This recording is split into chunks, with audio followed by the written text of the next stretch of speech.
우리 몸이라고 하는 거는 이제 20대, 30대부터 사실은 노화가 시작이 됩니다. 귀도 예외일 수는 없고요. 귀 속에 있는 달팽이관의 청각 세포도 사실은 점점 퇴행성 변화를 갖춥니다. 그런데 이제 어떤 사람들은 나이가 50인데도 귀가 일찍 어두워지는 분이 있는가 하면은 어떤 사람들은 나이가 80인데도 젊은 분들 못지않게 귀가 밝은 분들도 있습니다. 근데 저도 근데 걱정이 되는 게 아까 이명은 한 번 있었어요. 그래서 치료를 받으러 갔는데 너무 허무하게 치료를 해주시더라고. 어떻게요? 신경 쓰지 말고 있다 보면 나은데 근데 진짜 그렇게 신경 안 쓰니까 나았어요. 아니 그래서 허무했어. 아니 그게 이제 보통 옆 주위 사람이 그러면 그냥 그런가 본데 의사 선생님이 그러니까 그게 또 신경 안 쓰니까 낫더라고요. 네. 그렇지만 이명을 느끼셨다는 거는 아주 고주파수 때 난청이 혹시 있을지 모르기 때문에 어쨌든 좀 긴 시간 지속되는 이명은 꼭 한번 검사는 받아보시길. 그러니까 귀에 대한 그 중요성에 대해서 얘기를 합니다만 난청이 왔는데도 이걸 좀 소홀히 생각하는 경우들이 많이 있는 것 같아요. 예, 사실은 이게 나이가 들면서 서서히 진행하는 이런 난청 같은 경우는 어디 아프거나 당장 불편을 갖다가 초래하는 게 아니기 때문에 이거 나이 때문에 그럴 수도 있지. 그리고 지금 불편하지 않으니까 그냥 대수롭지 않게 넘기는 경우가 이제 많이 있습니다. 나이가 들면서 청력이 점점 나빠지는 경우는 그거는 사실은 우리가 치료로 회복시킬 수 있는 건 아닙니다.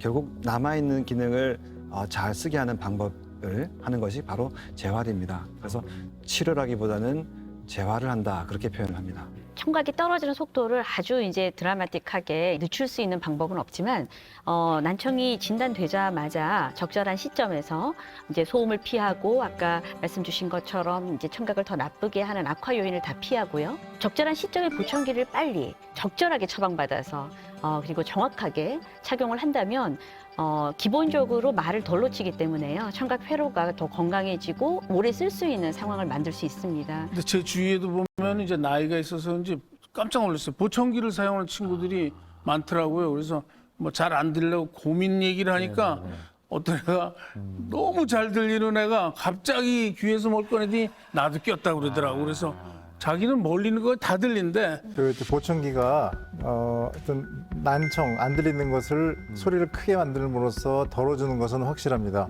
어쨌든 보청기를 쓰고 제대로 잘 맞추지 못하고 그런 경우에는 그냥 보청기를 끼면은 오히려 소음만 들리고 평상시에 듣던 말소리도 안 들리는 경우도 있습니다. 일단 정확하게 청각을 평가를 하고 그다음에 그 귀가 보청기를 써가지고 잘 들을 수 있는 귀인지를 반드시 다시 한번 이제 확인을 해야 되고요.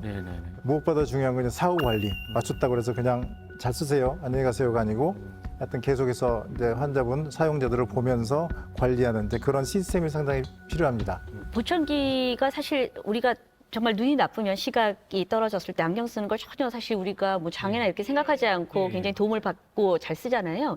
보청기에 대한 국민의 시각도 좀 바뀌었으면 좋겠어요. 이게 불편하다고 혹은 잘 제대로 맞추지 못해서 쓰지 않으시게 되면 또 청각이 이제 반이 떨어지게 되면 보청기로도 도움 못 받는 난청이 되어서 오시는 경우도 있고요. 아까 여기 나오신 그 오동식님 같은 경우에는 이렇게 심한 난청 이런 경우는 어떤 방법이 있을까요?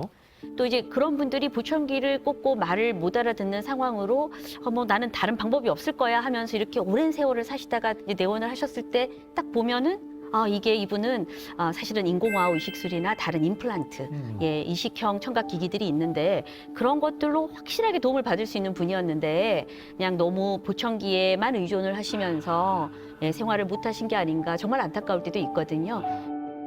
그 이제 난청이 이제 단어 그대로 보면은 들리는 게 힘들다는 거잖아요. 듣는 게 힘들다라는 뜻인데 그냥 단지 못 들어서 그냥 이렇게 불편한 거로 끝나는 것이 아니고 그 상태가 이제 오래되다 보면은 이제 다른 문제들이 생깁니다. 청각의 기본적인 가장 중요한 기능은 대화를 통한 의사소통입니다. 근데 난청이 생기면은 그 의사소통이 안 되잖아요. 그러면은 그게 이제 처음엔 좀 대충 뭐 하다가도 결국에는 사회적으로 고립이 됩니다. 그러다 보면은 우울감이 생기고 또 어르신들 중에서는 치매의 발생률이 또 이제 높아진다는 그런 보고도 있습니다. 우울증만이 문제가 아니라 치매가 온다는 거 이것도 사실이네요. 그러니까 소리가 들어와야지 뇌에서 있던 기억을 끄집어내고 연산작용이 되고 활성화가 되는데 예. 안 들리는 것이 오랫동안 있게 되면 그만큼 뇌 활성이 떨어지는 게 또 하나 있고요. 네. 또 하나는 실제로 우리가 잘 안 들리는 분이 잘 듣기 위해서 어떡합니까? 굉장히 신경이 곤두습니다. 집중하죠. 집중을 하게 예. 되고 그거를 보상하기 위해서 뇌에서는 여러 가지 재원을 갖다 쓰게 됩니다. 우리가 컴퓨터에서 메모리가 부족하면 컴퓨터가 박박하게 돌잖아요. 맞아요.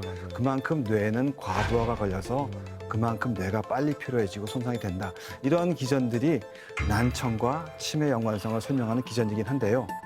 근데 실제로 존스 홉킨스 대학에서 아주 오랫동안 난청 환자를 쭉 보니까 경도 난청 2배, 중도 난청 같은 경우는 3배, 그리고 인공호흡 같은 걸 해야 될 고도 난청 같은 경우에는 5배까지 치매 발생을 높인다 하는 그런 보고가 있습니다. 그러면은 이 치매 예방하는 차원에서 난청을 국가에서 관리해야 되는 거 아닌가 이런 생각도 좀 들기도 하네요. 어떻게 보면. 예, 뭐 그러니까 그렇게 가야 된다고 생각합니다. 우리나라도 지금 현재 최근 들어가지고 여러 가지 뭐 신생아 청력 검사라든지 또는 그 보청기의 그 보험급여라든지 해서 여러 가지 좋은 정책들이 많이 나오고 있는데요. 하지만 이제 그걸로서 충분하다고 생각하지 않고요. 그러니까 이제 청각 검사를 해가지고 계속의 청각은 변하기 때문에 뭐 영유아, 학령기, 청년기, 그다음에 중년기, 그다음에 노년기에 생애 주기별로 청각 검사 그리고 거기 적절한 재활하는 그런 국가적인 시스템은 이제 가장 이상적인 것이고요. 또 이제 그런 것들을 계속해서 이제 의견을 말씀드리고 있습니다. 그러니까요. 이게 이제 특히 우리가 100세 시대, 뭐 어떤 분은 120세 시대 이런 얘기를 하시는 분도 계시거든요. 삶의 질이 중요하니까 국가에서도 해야 되지만 우리 국민들의 이 난청에 대한 인식 변화. 와우 수술도 처음 알았잖아요. 그러니까 이런 게 자꾸 많이 알려줘야 될 것 같아요. 난청이라는 것이 한번 생기면은 잘 회복되지 않는다라고 하는 거라는 인식 전환이 있어야 되고요. 지금은 10대부터 소음 환경에 노출되면서 청력이 떨어지게 되는데 예전에 60세가 수명일 때는 뭐 40세부터 안 들리면 뭐 한 20년이지만 지금은 100세, 120세 시대에 10대부터 안 들리기 시작하고 회복이 안 되면은 그 짐을 평생을 짊어지고 가게 되는 겁니다. 그렇죠. 난청이 오래되면은 치매 온다고 말씀드렸죠. 그래서 귀 관리는 어릴 때부터 평생 하는 거다 하는 그런 인식 전환이 꼭 필요할 것 같습니다. 네네.